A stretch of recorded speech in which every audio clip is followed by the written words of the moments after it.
अस्सलाम वालेकुम दोस्तों।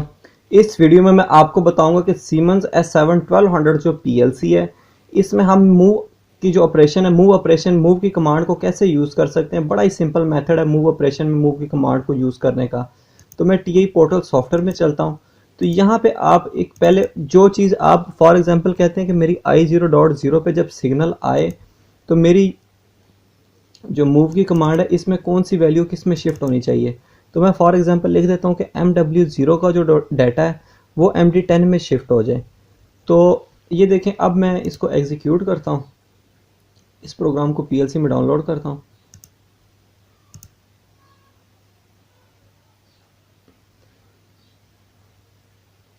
और इसकी सिमुलेशन मैं यहाँ से स्टार्ट कर देता हूँ।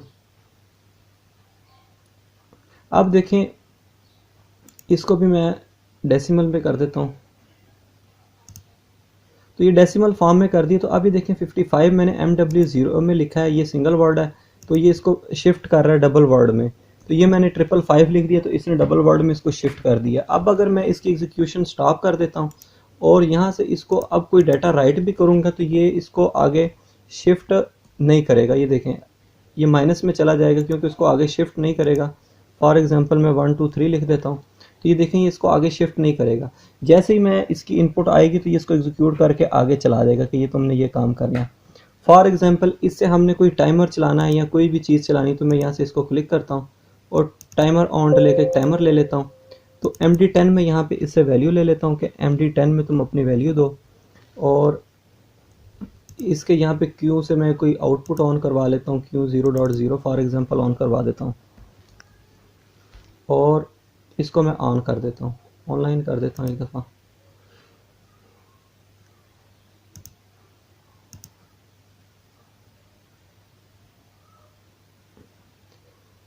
तो अब देखें, अब ये टाइमर पे 1.23 मिली सेकेंड हमने इस पे किया हुआ है। देखें, जैसे मैं प्रेस करूँगा 1.23 123 मिली सेकेंड के बाद आउटपुट ऑन हो जाएगी। अब जैसे दोबारा मैं अगर इस पर कोई डाटा राइट कर देता हूँ यहाँ से, फॉर एग्जांपल 5000 मैंने कर दिया, ये 5 सेकंड है। जैसे मैं बिट को ऑन करूँगा तो ये 5 सेकंड के बाद जाके अपने आउटपुट को ऑन करवाएगा।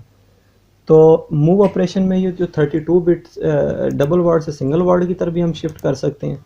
उसके अलावा अगर हमने सिंगल वर्ड से डबल वर्ड से सिंगल वर्ड पे आना, तो मैं फॉर एग्जांपल यहाँ पे MD0 लिख देता हूँ और यहाँ पे MW10 लिख देता हूँ, तो ये उसमें भी इसको शिफ्ट करेगा।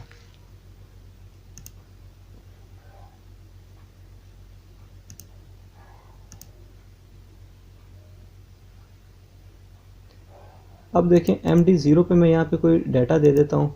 फॉर एग्जांपल मैंने 50 ये 555 लिख दिया है। तो ये देखें, जैसे ही मैं इसको ऑन करूँगा तो ये उसको उधर शिफ्ट कर देगा कि ये इतनी वैल्यू लिखी थी। और अगर मैं इसको स्टॉप कर दूँगा, अगर दोबारा यहाँ पे कोई वैल्यू और लिख देता हूँ,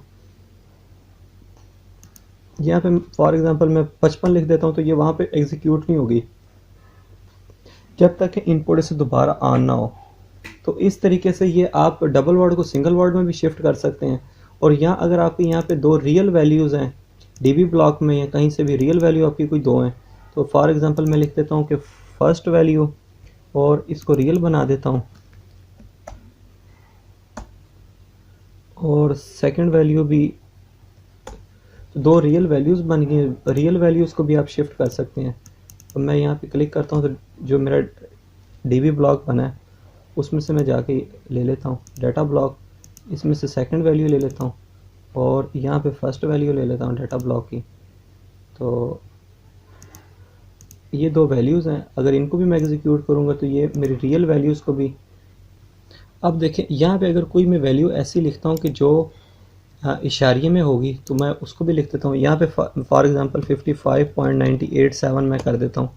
तो जैसे मैं इसको एग्जीक्यूट करूँगा तो ये इस वैल्यू को आगे शिफ्ट कर देगा और इस वैल्यू को, ये इस टाइम आ रही है फ्लोटिंग में, तो आपने मॉनिटरिंग फॉर्मेट में जाना और यहाँ से इसको फ्लोटिंग कर देना है, तो ये आपकी वैल्यू फ्लोटिंग में नज़र आने लग पड़ेगी।